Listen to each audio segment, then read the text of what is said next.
இது எல்லாத்துலயும் நான் ஒரு கிளவுனா தெரிஞ்சு உங்க 2 பேரோட ஹைப்புக்கு நான் ஒரு பேக்ரவுண்ட் கேரக்டரா இருந்திருக்கேன். நான் எவ்வளவு பெரிய முட்டாள்ல நிச்சயமா என்ன பார்த்து நீங்க 2 பேரும் சிரிச்சிருப்பீங்கல்ல. அந்த மாதிரி எல்லாம் ஒண்ணும் கிடையாது.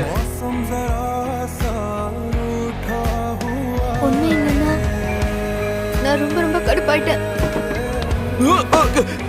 ஹீரோ கொஞ்சம் அமைதியாரு.